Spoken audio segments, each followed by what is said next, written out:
Center of International Relations. Good afternoon and good morning to Jimbo Ken, Dr. Jimbo Ken. It's a pleasure and honor to have you here via Zoom. And we are very glad and very honored because we know that this theme is going to be very interesting for our students. The theme about, or this issue about free and open Indo-Pacific and G7 in Hiroshima is very important also for us because here we have students of international relations. Some of them are studying Asia Pacific studies. So I'm sure that they will appreciate your conference. First of all, I'm going to I'm going to pass the microphone to Professor Uskanga. Professor Uskanga is going to give you some ideas about the free and open Indo-Pacific and also for the inauguration of this conference. So, Professor Uskanga, the floor is yours. Thank you very much. We are very glad to have you here, Professor Jimbo. I guess, I hope that is not going to be the first time. I would like to have a more conference related to Asian studies, Japan, and we are very happy to have you here. As Professor Valdivia said, we are in the School of Political and Social Sciences. In this school, we have international relations as a subject, and we are pretty sure that your subject related to free and open Indo-Pacific will be an extreme interest in our audience. For me, that is all, and the floor is yours, Professor Jimbo. First, I'm going to read the short bio of Dr. Jimbo. Dr. Ken Jimbo is a professor of international relations at Keio University and a managing director of programs at the International House of Japan. He's concurrent of the Defense, Japan Ministry of Defense in 2020, and senior advisor to National Security Secretariat 2018 from 2018 to 2020. His main research interests are international security, Japan and US security relations, and Japan foreign and defense policy. He has been a policy advisor for various Japanese governmental commission and research groups, including the National Security Secretariat, the Ministry of Defense, and the Ministry of Foreign Affairs. His policy writings have appeared in RAND Corporation, NBR, Stimson Center, Pacific Forum, CSIS, Japan Times, Nikkei, Yomiuri, Asahi, and Sankei Shimbun. Thank you so much, Dr. Ken Jimbo, and now the floor is yours. Well, thank you very much for your kind introduction. And since that the sound has been bouncing back, so if you could switch off your microphone, that's okay. Yeah, now it's quite fine for me.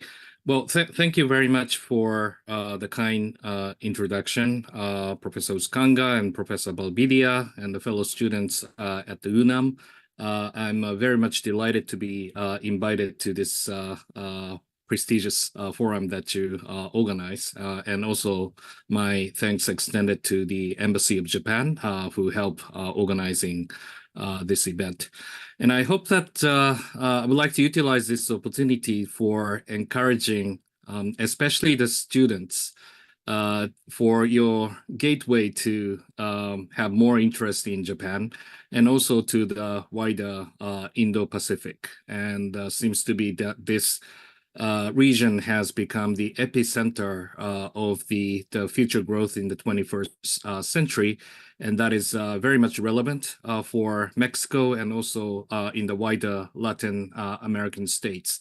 So in terms of widening, regional transactions that we have in the region, and there has been a more relevancy to see one region that has a more transaction with one another.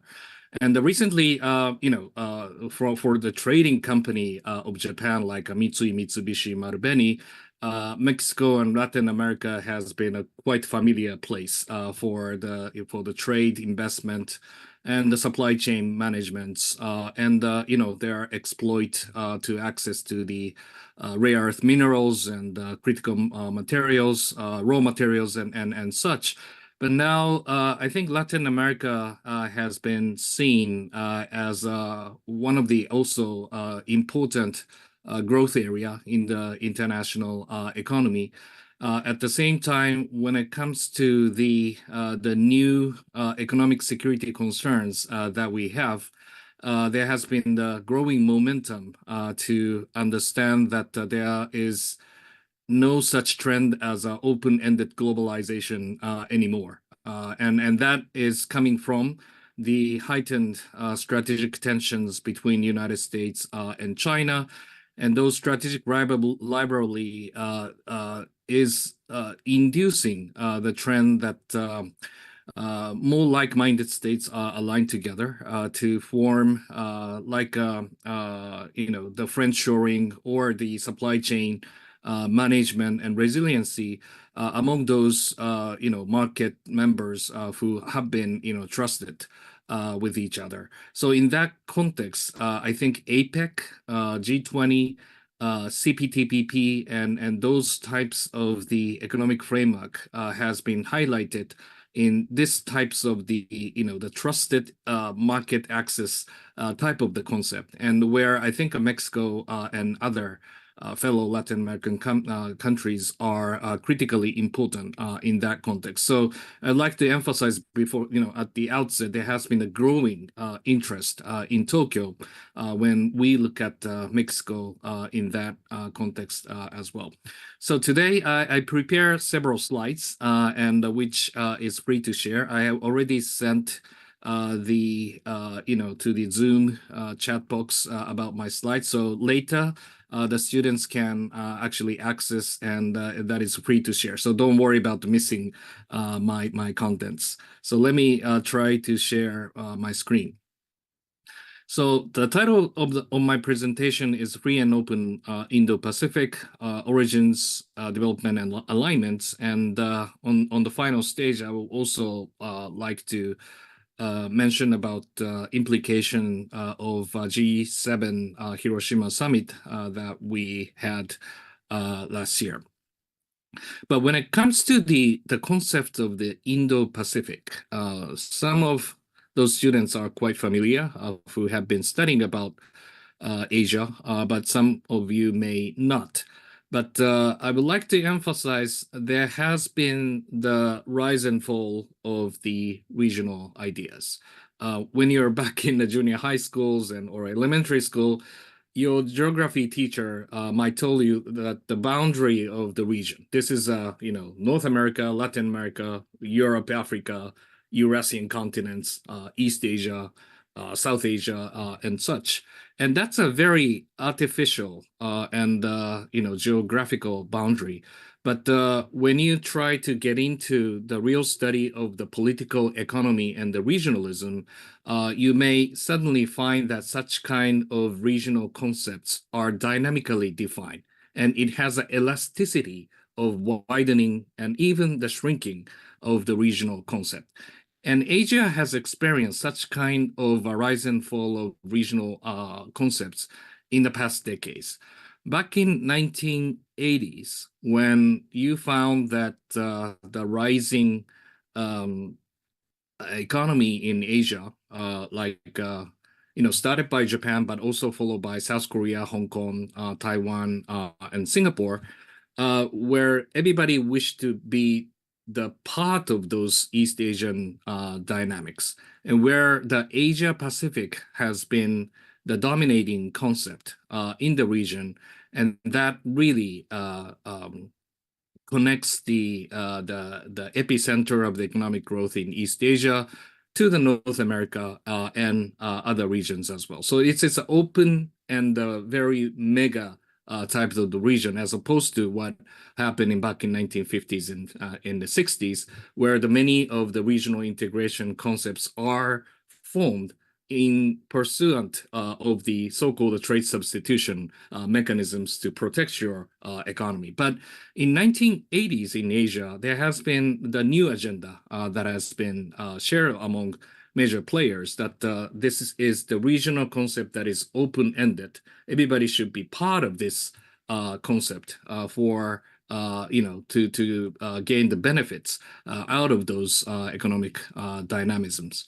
But again, back in 1990s, what happened in East Asia was so-called the economic downturns and the financial crisis back in 1997, where many of the hedge funds and and also the investment funds for many of the infrastructure projects in Thailand, Indonesia, have decided to pull off their investment portfolio because of the mismatch of the financial maturity in the local financial system versus what kind of economic benefits they can earn from those investments. So that the bubble has been burst, and then that the East Asia has faced with so-called crisis management and the crisis rescue operation.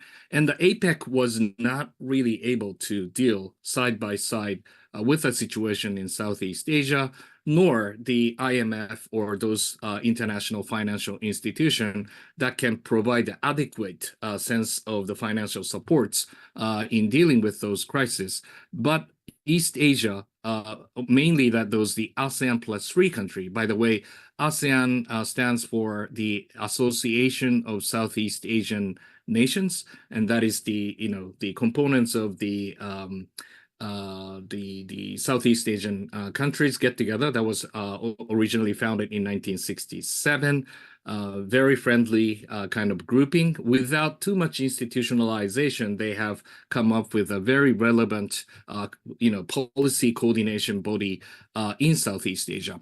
And in 1990s, they have found out that the ASEAN can only provide a platform for such kind of policy coordination in dealing with Asian financial crisis. So that ASEAN, together with Japan, Korea, and also China, we call it ASEAN +3, have come up with a so-called currency swap mechanisms in order to provide the short-term, like rescue measures by providing their Federal Reserves, but by the way, that is US dollars, in order to, prepare for such kind of financial fluctuation in Southeast Asia. So that in 1990s, accidentally that the region have found that East Asia, that is a 13 country, has become a very relevant body for managing the situation. And ASEAN +3 is still active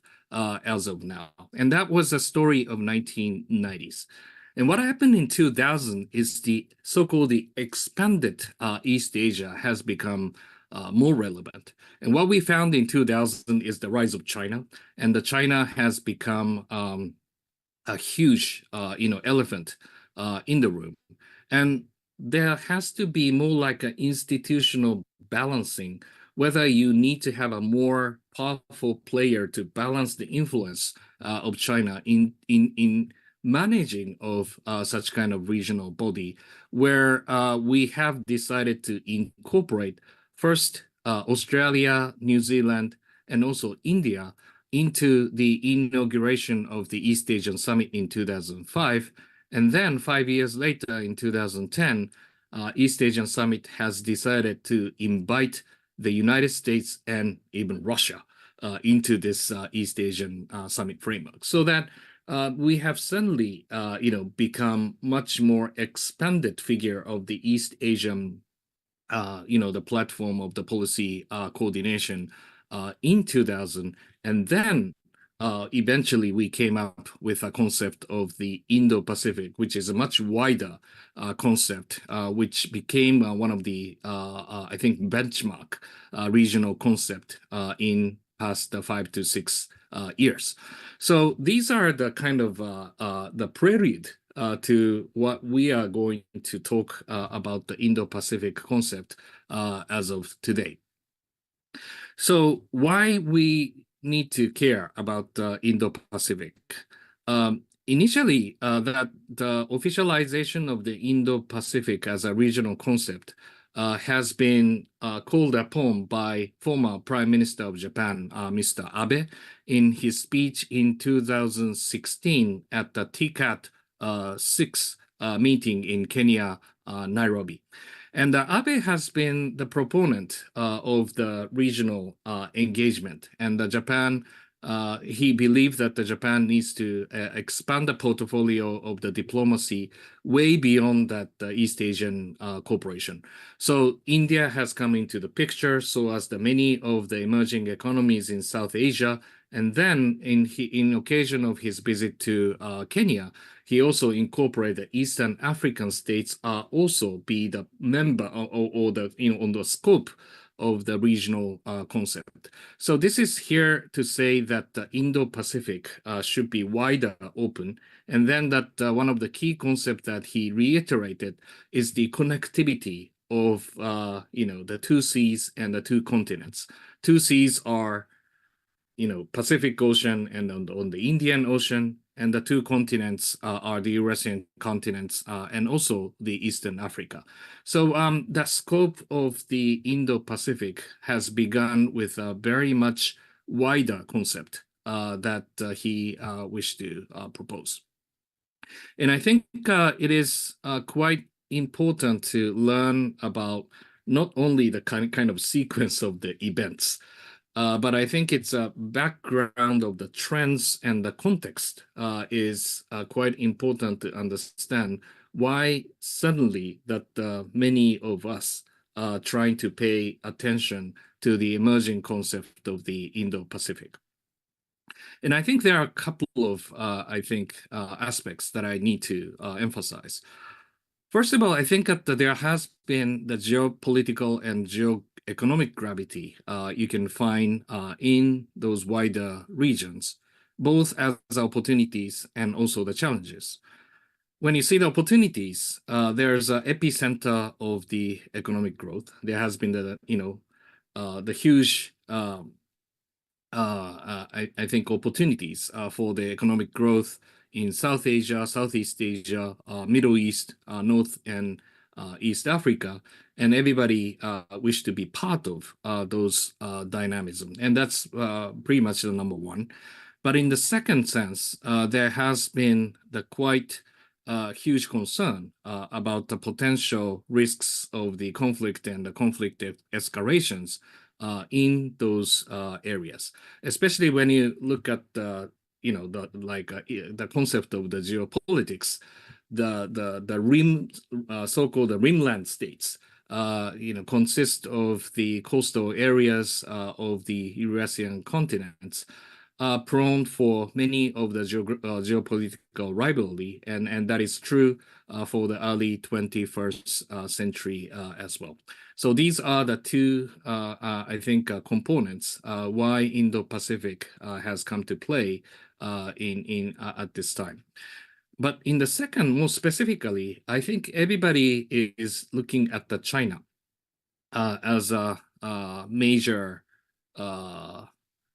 object that we need to take care of. I think many students have learned about, rise and fall of great powers and also power transition theories, that when the rising powers try to challenge the dominating states, there has been the historical evidence that the major war or the system transition may happen with lots of sacrifice of having the vital conflicts among those two players.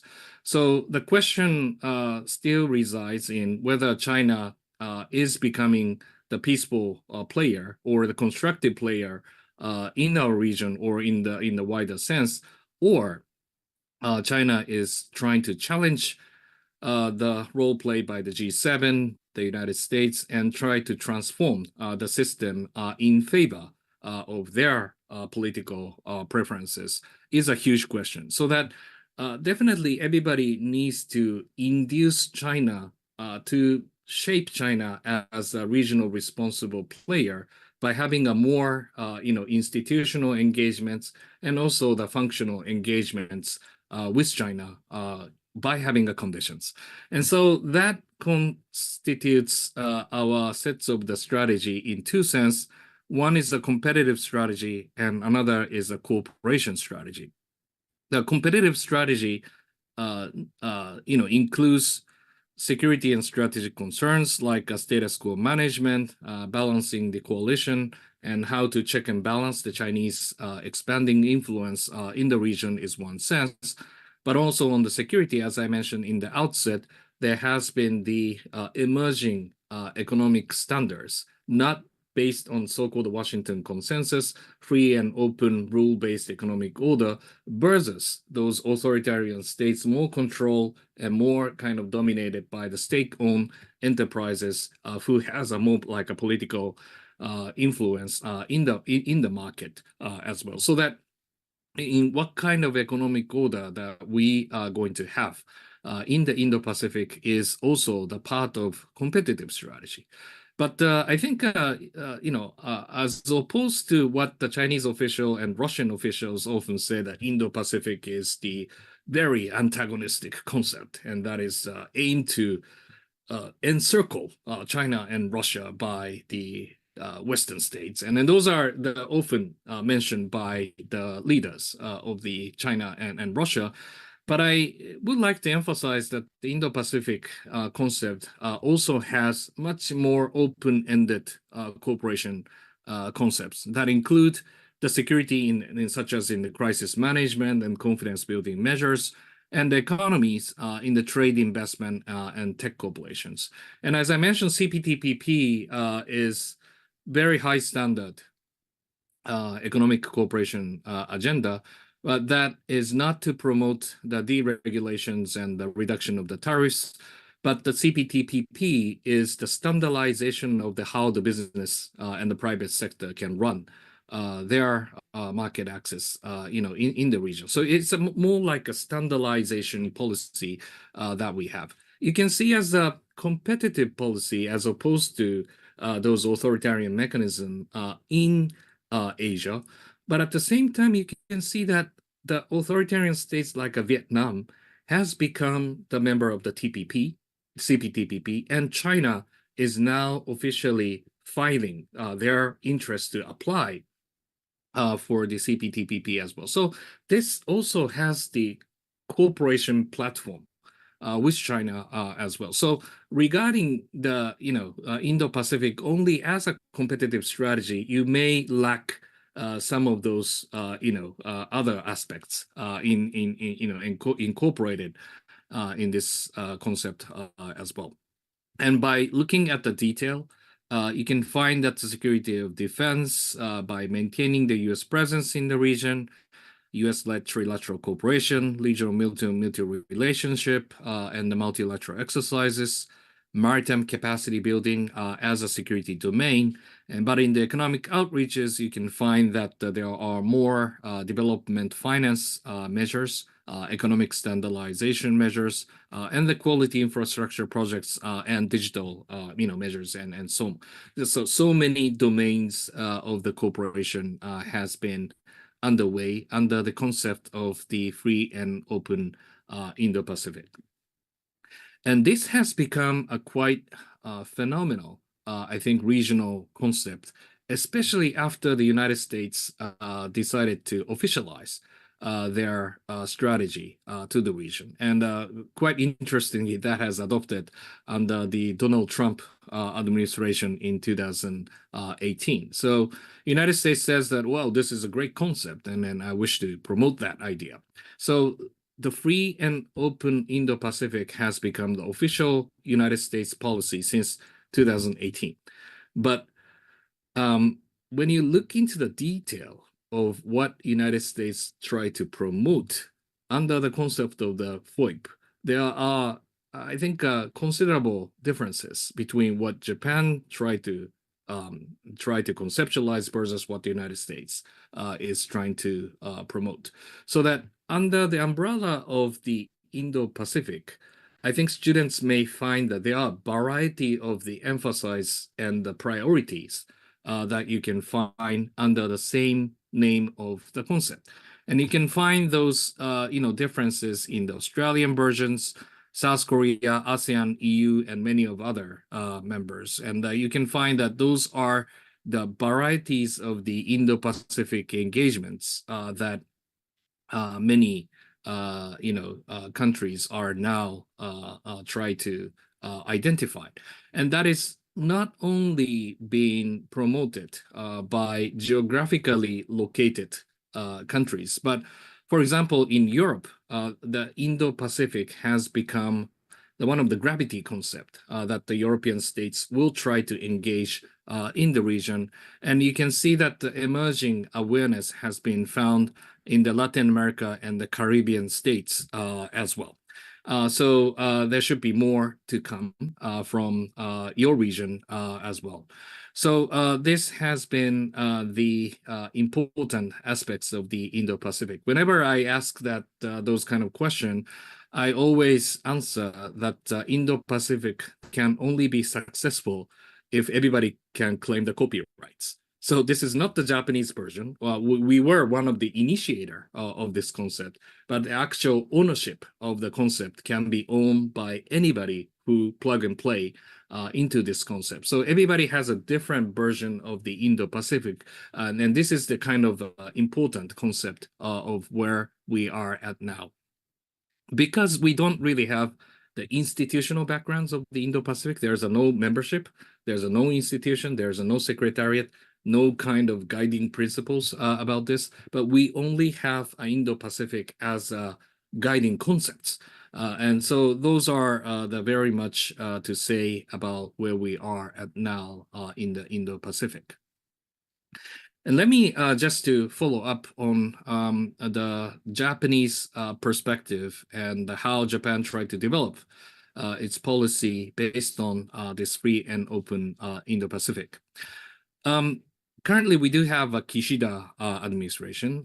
Kishida is a prime minister now, and he is also fully committed to this free and open Indo-Pacific. Last year in March, he visited India and offer the speech on Japan's new plan for free and open Indo-Pacific. There, you found that there has been the strong Tokyo's commitment on this concept. At the same time, as I highlighted, he mentioned as that this should be characterized as our FOIP. This is not my FOIP, Tokyo's FOIP, but everybody's FOIP. And this is, I think, in line with what I have mentioned so far. And then what he mentioned at the at his speech is to reiterate the concept of the importance of the freedom and the rule of law, and also the respect, diversity, inclusiveness, and openness in promotion of the concept of the FOIP. Here, I would like to highlight a few things, because the March 2023 is the 3 months later of Tokyo's adoption of the Japan's national security strategy. And that was definitely the phenomenal concept. As many of you may have heard that Japan has undergone the fundamental reinforcement of our military, we call it self-defense force, back in 2022, decided to double the size of the defense budget in next 5 years.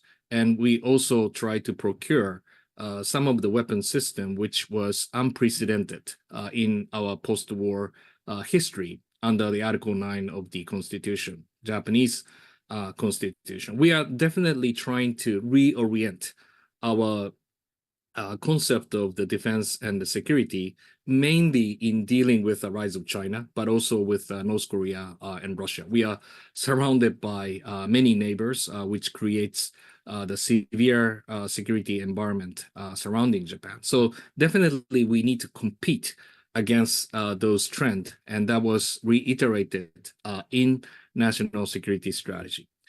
But again, back 3 months later, what Kishida has mentioned in India was more about the cooperation rather than competition. So what Japanese government has found, according to my personal interpretation, is that the ever-growing disparities and also the diversity of the world perspectives in many regards. For example, Russian invasion of Ukraine, and that was a clear violation of the international law. So anybody who are in the UN Charter, UN member states, needs to come up with how to counter such kind of barbaric act by Russian in Ukraine. So many poll has been done under the UN Security Council and also at the UN General Assembly, and 2/3 of the world UN members have agreed on such kind of basic concept, how to deal with the Russian invasion. But when it comes to that, why don't we just join in the economic sanction tightly against Russia? When you count the number of how many countries participated in the economic sanction against Russia, it's only like a 38th country in our world, and many of the remaining states are quite ambivalent about how much you can really sacrifice your economic interests to the values that has been violated by Russia, and those kind of I think nuances are quite important. And the way we are looking at growing concepts, so-called the global South, which may have quite different viewpoints vis-a-vis G7 and also the Western like-minded coalition. And Japan has officially filed that this is an important concept, that we need to have a different sets of customization about the policy. When you talk about, well, China, Russia, very bad, let's compete, and let's shake hands with each other by balancing against China and Russia. And some people say, yes, and that's definitely, we need it. But some countries may say, no, we are not sacrificing our economic and political interests by only, subscribing to such kind of G7, related ideas. And I think that the Japanese government concept, why they have emphasized respect of the diversity, inclusiveness, and openness, is the answer to those kind of the gap that the Japanese government has been perceiving. So that they have come up under the concept of the new plan, that they have outlined that 51 items of cooperation.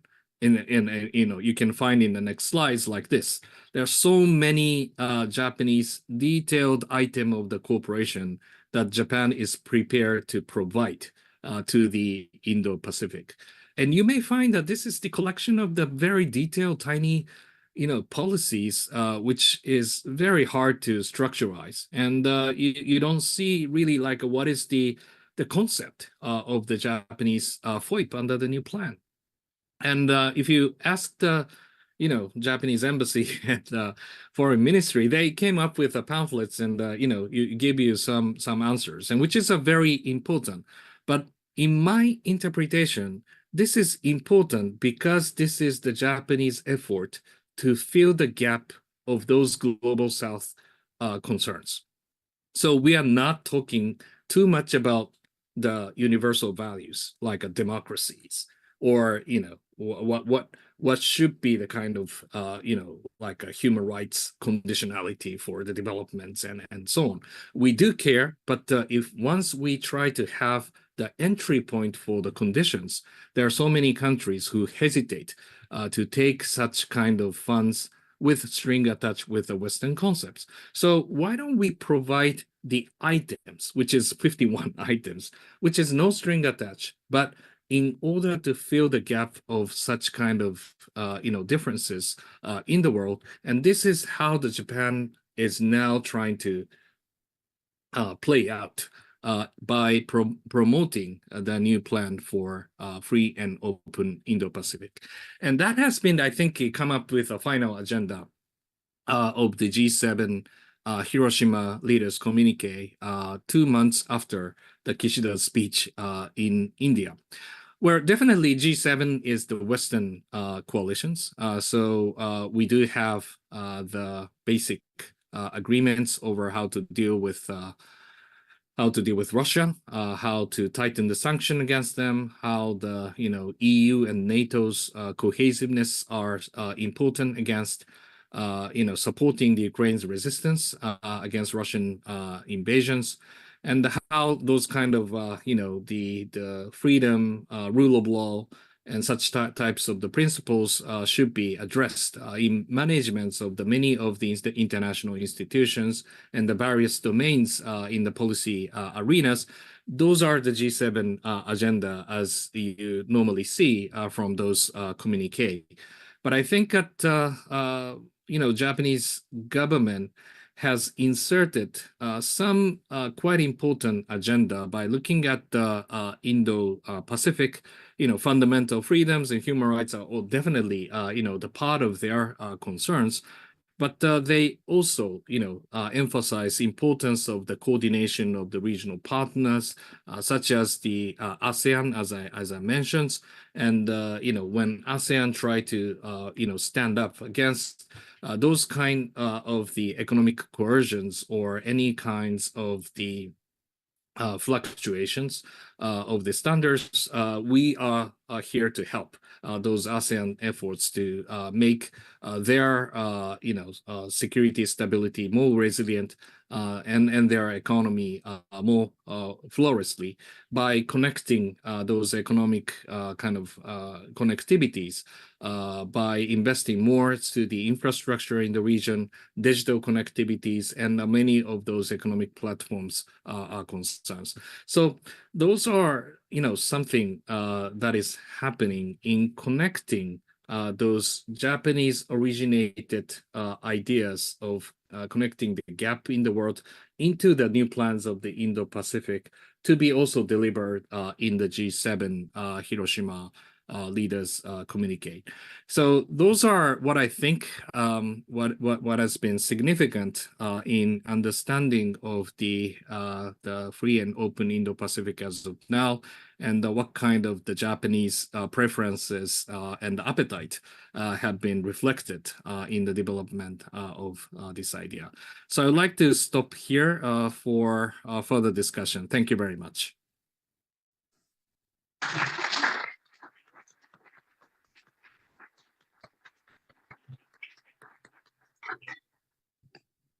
Thank you, Professor Jimbo Ken, for your outstanding presentation.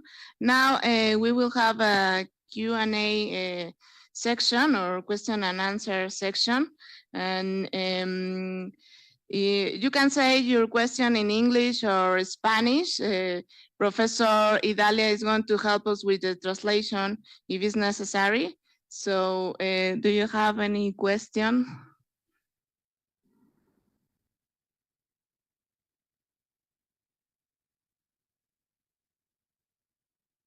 Por favor, pregunten.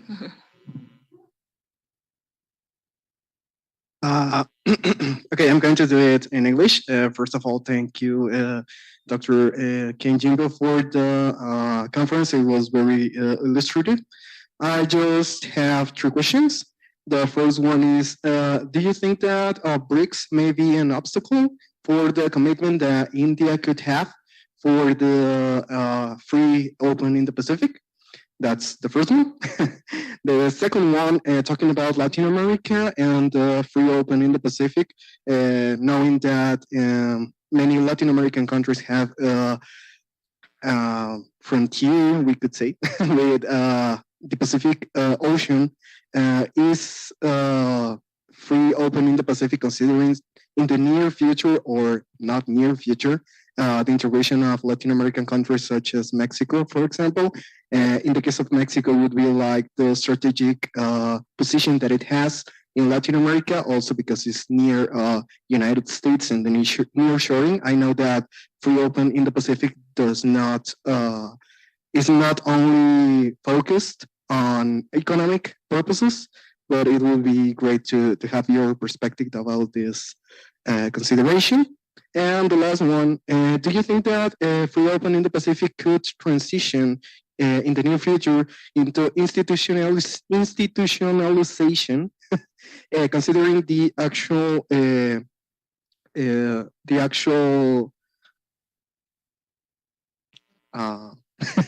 I just forgot the word. The actual way that countries can be part of this initiative? Thanks a lot. Well, thank you very much. I thought those sets of questions are very considerate and great exploration of the policy topic that we need to tackle. First of all, on the BRICS. BRICS, interestingly, in the trend of expanding, and there are more countries who wish to join the BRICS, despite that Russia is in, and Russia is now having a war with Ukraine. So, but why that countries who wish to be part of the BRICS definitely is because they provide the alternative of the decision making or the standard setting in what kind of regional or the economic order that country wish to prevail. So I think in that context, expansion of the BRICS from the perspective of the Indo-Pacific, free and open Indo-Pacific, or the G7, creates, I think, lots of challenges because I think that FOIP, G7 try to set more like rule-based economic standards that is open for anybody who wish to plug and play into those dynamisms. But I think that BRICS nation also try to create the alternative. This is not only the standard that you have, but those are the different standards that you really want to pursue. So that I think there are more, I wouldn't say confrontational, but it's kind of a rivalry relationship between those two concepts that we really need to see the future developments. But I think you also mentioned about India in the concept. India is, I think, as you agree, that it's a multifaceted nation who is part of Quad and who is part of those Indo-Pacific concept, but also has a strong historical relationship with Russia, and also be part of the BRICS.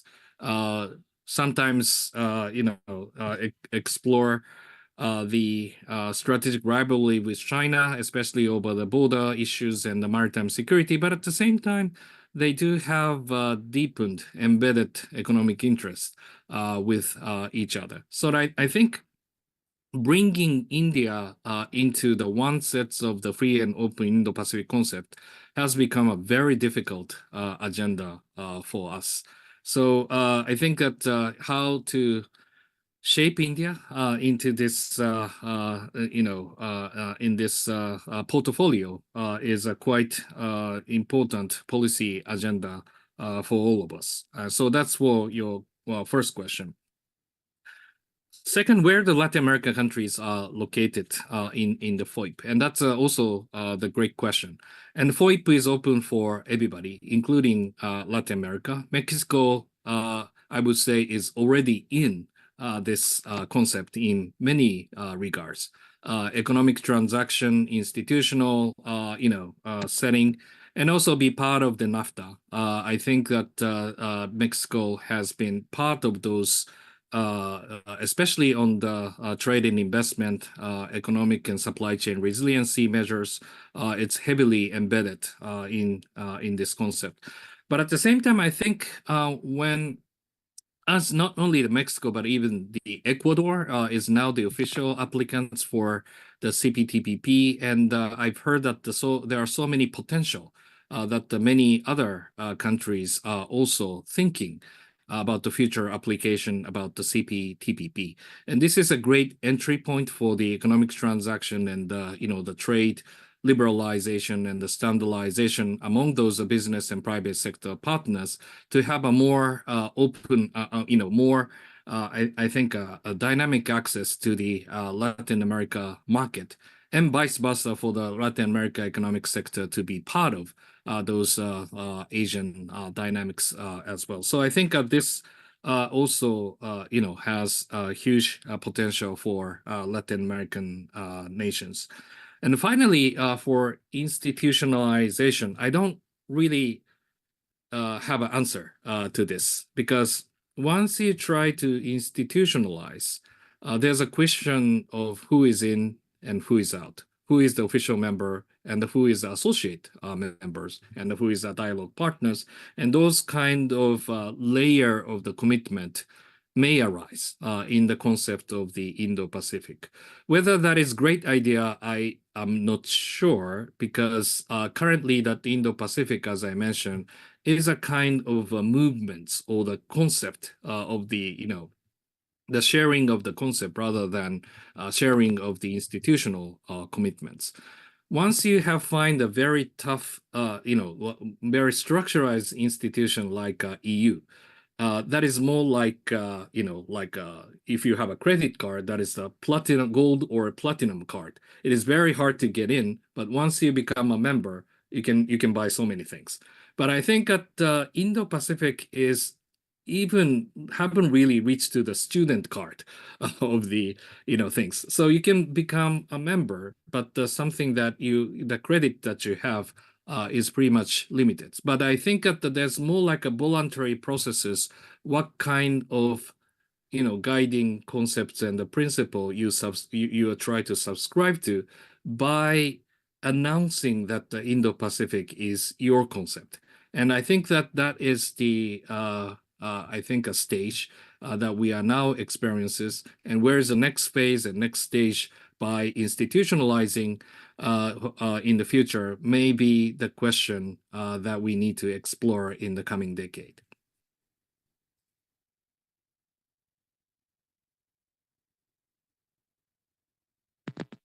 Hello. First of all, thank you for your presentation. It was very valuable for us.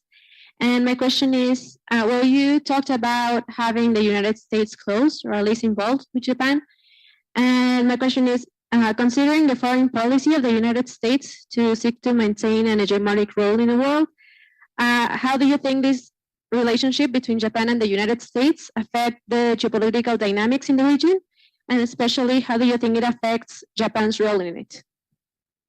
Well, the role of the United States is quite critical for the Japan's foreign policy and the security. The U.S.-Japan alliance has been regarded as the cornerstone of maintaining the deterrence and defense in wider Asia Pacific.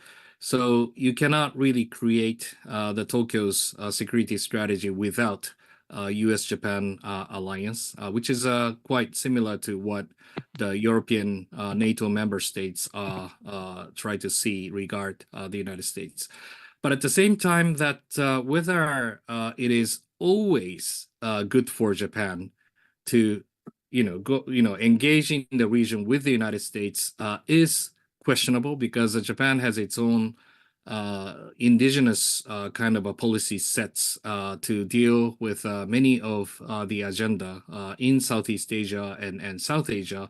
Sometimes that Japan tried to identify itself as an alternative to what the United States trying to offer to this region by emphasizing our own experience in sharing of the methods of developments and how to deal with the institutional managements and so on. So that I think a United States-U.S.-Japan relationship is fundamental in managing the the defense domains. But in the economy, developments, and other areas, Japan has its own indigenous role to play. So I think that how to, make a differentiation between what kind of domain that we pursue those kind of agenda together with the United States and other domains that we should do other alignment measures with other partners is something that always come as important diplomatic agenda for Tokyo.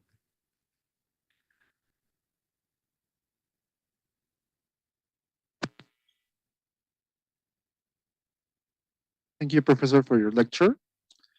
Another G7 initiative that may come with global rearrangement and opportunities are the carbon emission markets, specifically the implementation of Article 7 of the Paris Agreement.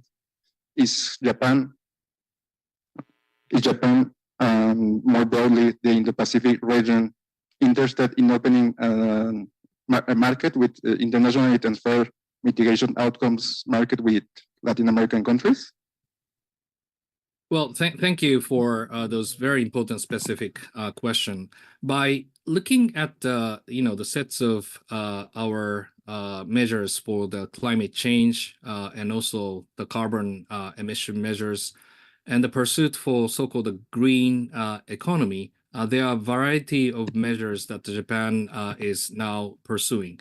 Under the Indo-Pacific concept, I think the green, low carbon emission kind of development measures are the key concept that has been pursued. And by pursuing many of the infrastructure investments and business measures, logistics, and those kind of measures, climate change concerns is one of the priority for the Japanese government. In terms of the those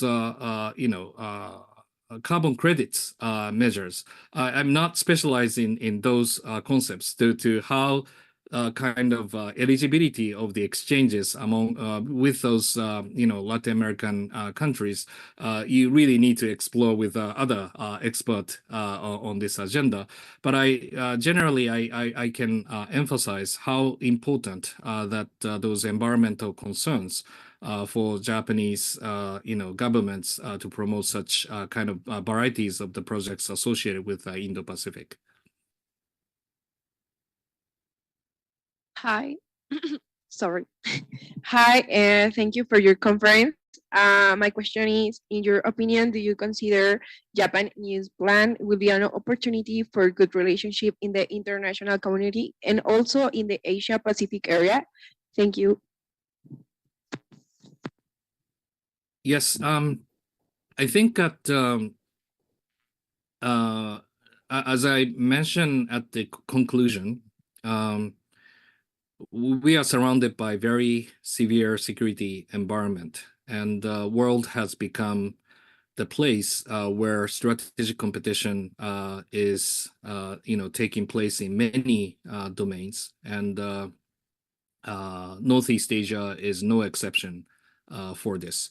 So that the primary concern that we have is definitely how to compete and prepare for such kind of crisis escalations, and that require us to spend more money on the defense and commitment to the hard security balancing measures.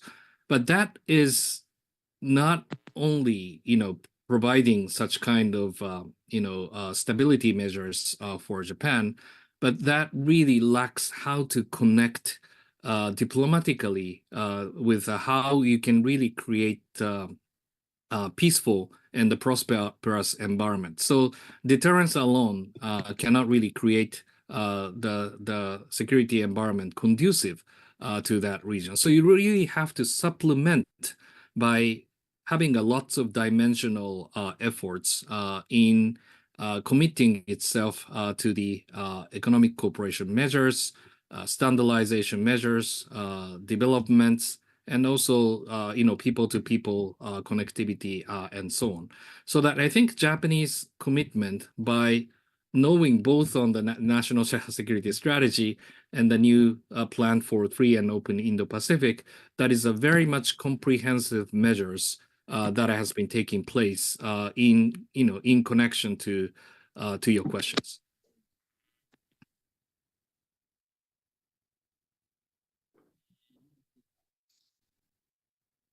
Is there another question?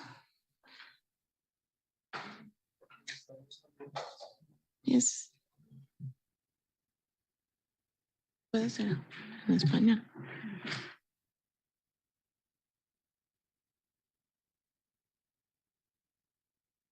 You can also make your question in Spanish, and Professor Idalia is going to help us to make the translation.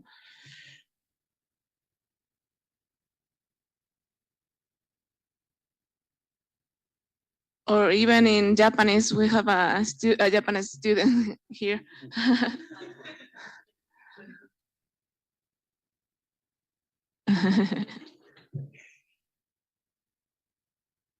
No?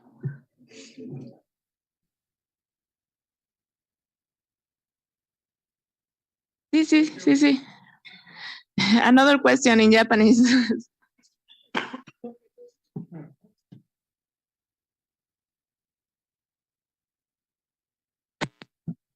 ありがとうございました。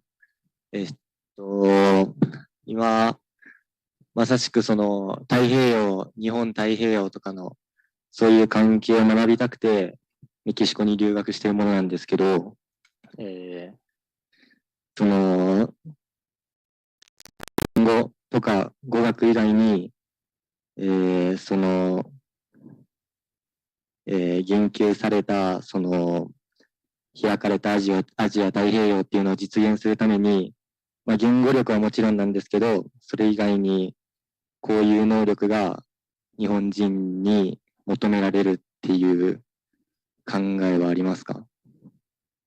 はい、ありがとうございます。Well, thank you for your question.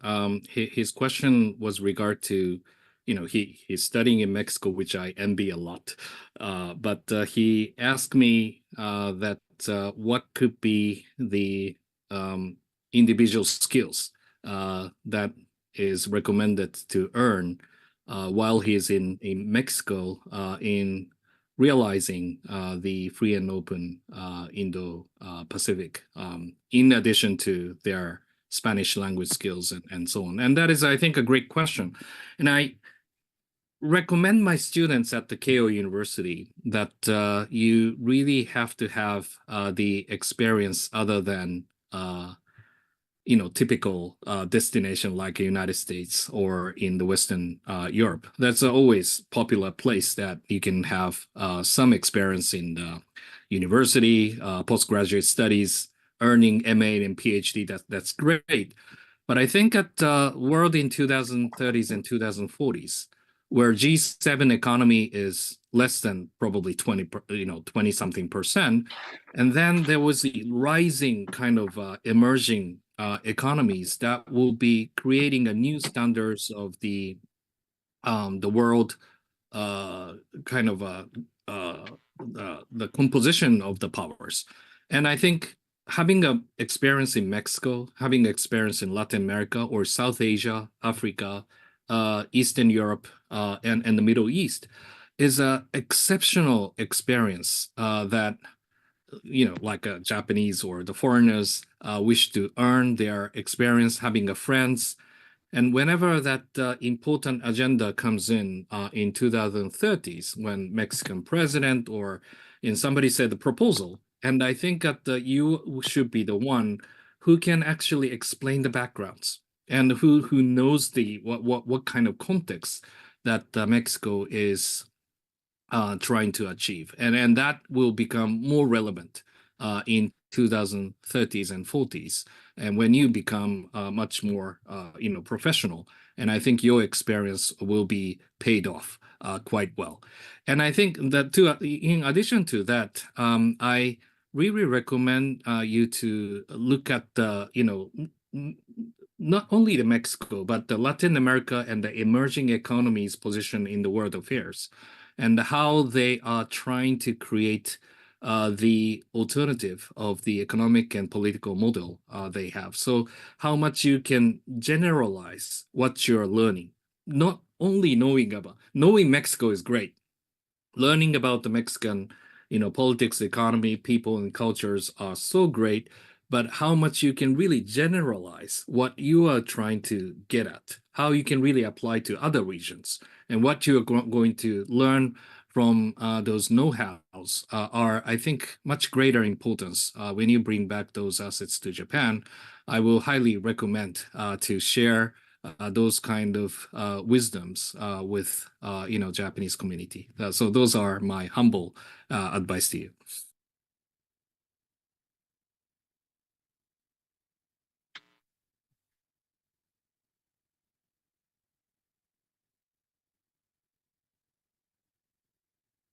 Hi, my name is Anna, and I want to notice that Europe and the United States have had really violent relations with the countries in the South. You know that Europe and Africa have history, and also the United States with Mexico and Latin America.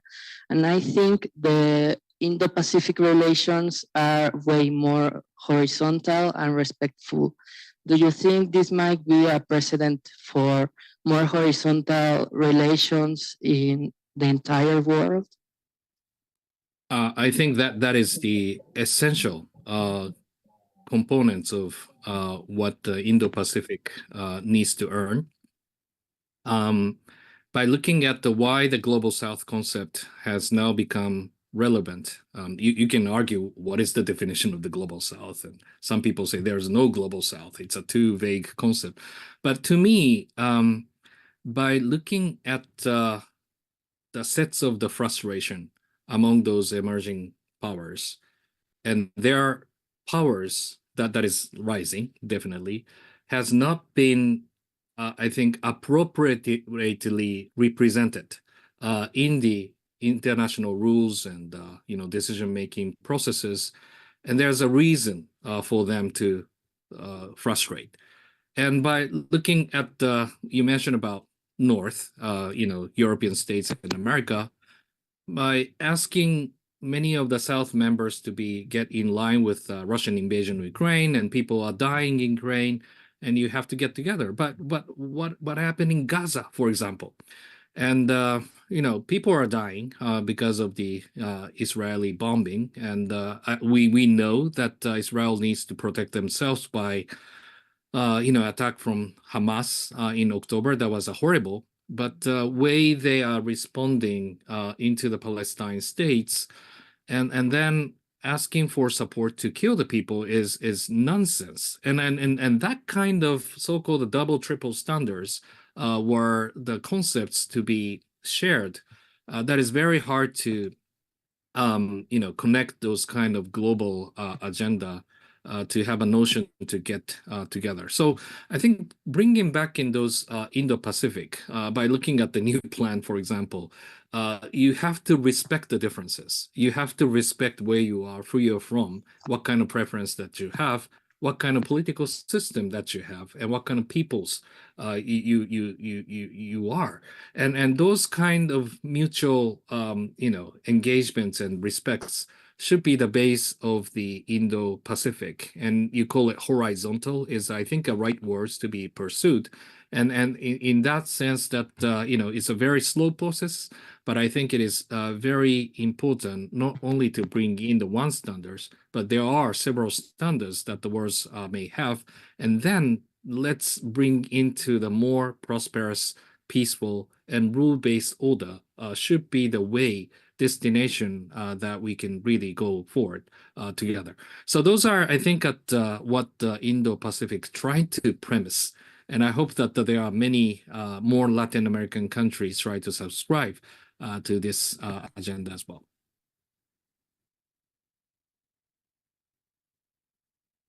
We have a couple of minutes for another question.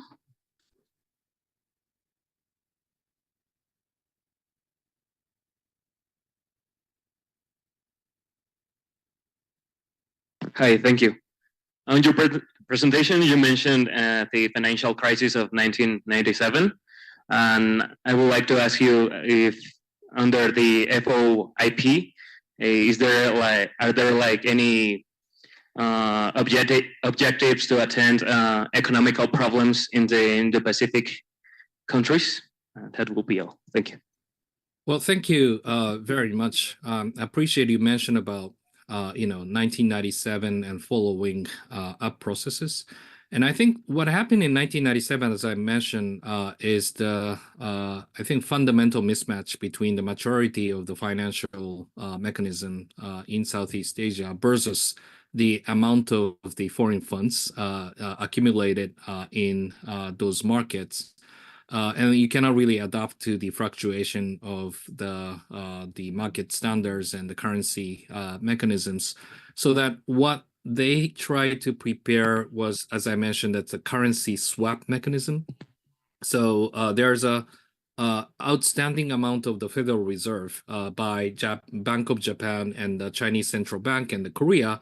And whenever you have monitored the destabilization of the markets in Southeast Asia, for example, that those ASEAN +3 so-called Chiang Mai initiative swap mechanisms, participating members are ready to provide the short-term bonds to rescue operations. And by knowing so-called render of the last resort in the financial mechanisms is confirmed, that will trigger the investors to stay in the market rather than the pulling off their funds from the market. So that the role of the officialization of those kind of financial mechanisms is into, itself has a stabilization effects in the market. So this has become a very important, benchmark for at least for the ASEAN +3 mechanism. And you mentioned about what about the FOIP? And I think FOIP has also created a very primary, but like an economic market monitoring system, so that we don't really have an OECD type of the secretariat as well. So there's no special grouping who has been assigned to have a real-time monitoring of the markets. But whenever such kind of fluctuation may happen, that there are so many mechanisms that we can really come to play under the circuit of the East Asian Summit, under the circuit of the ASEAN +3 mechanisms, and also at the APEC. There are so many, I think, historical accumulation of the know-how, how to deal with such kind of financial downturn and the mechanisms into play.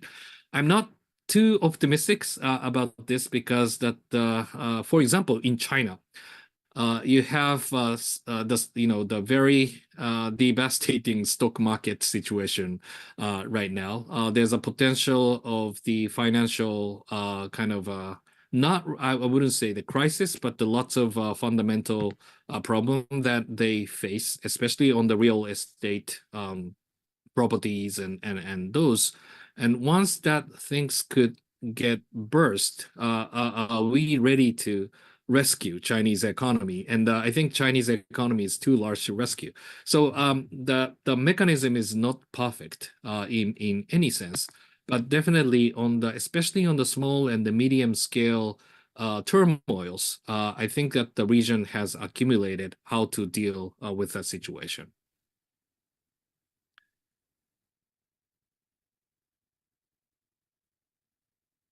Thank you so much, Dr. Jimbo. And now Professor Uskanga, Dr. Uskanga is going to give us closing remarks. So please. Thank you very much.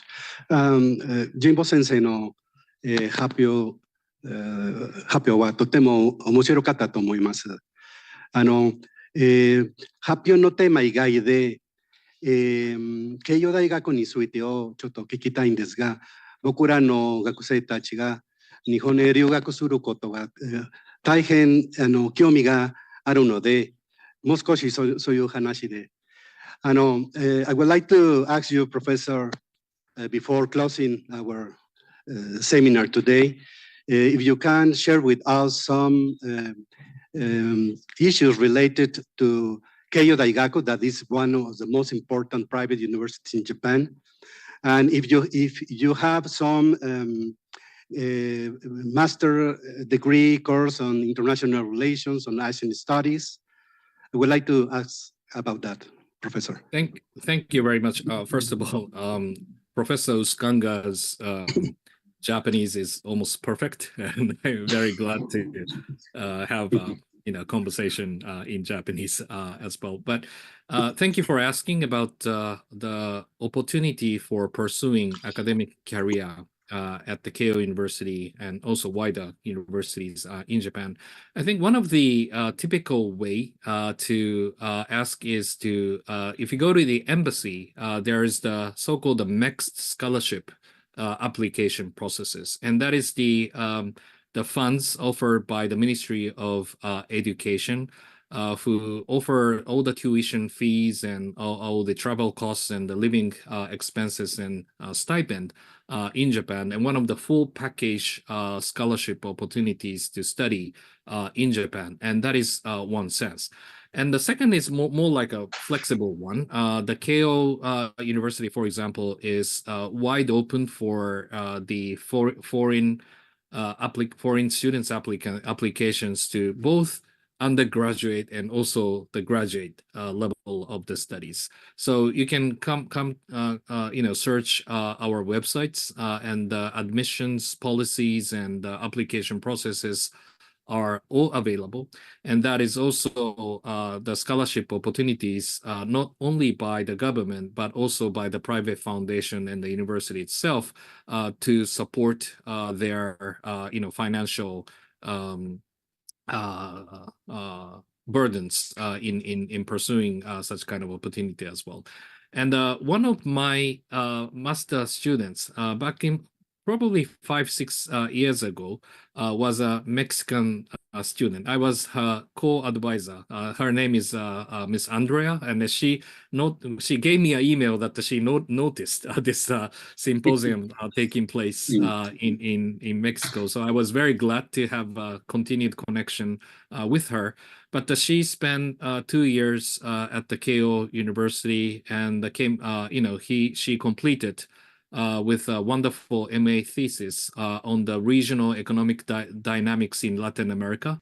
And that was quite, I think, encouraging efforts that one of the Mexican students bring in those kind of expertise, to develop their academic endeavors in Japan, to promote such kind of connectivities of the both economies. So those are very much the way that if anybody wish to pursue such kind of career, I'll be happy to be the gateway for your access.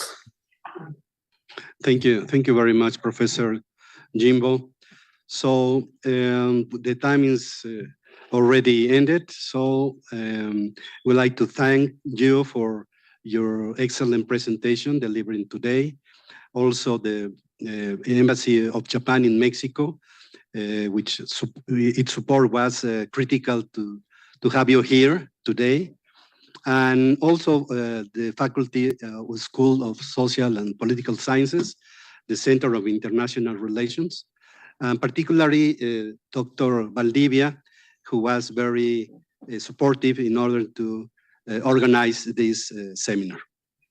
I don't know if you have another additional comments, but no, only to thank to the Japanese Embassy in Mexico and also Dr. Jimbo for your conference. As Professor Uskanga said before, we hope that this time is not going to be the last one. So please, if it's possible to have a face-to-face presentation in our university, will be wonderful for us. Thank you. So thank you very much, and thank you for the people who are here, the people who saw us in Zoom and others streaming devices, and the area of video conference in our school. And that's it. Thank you very much. Thank you very much.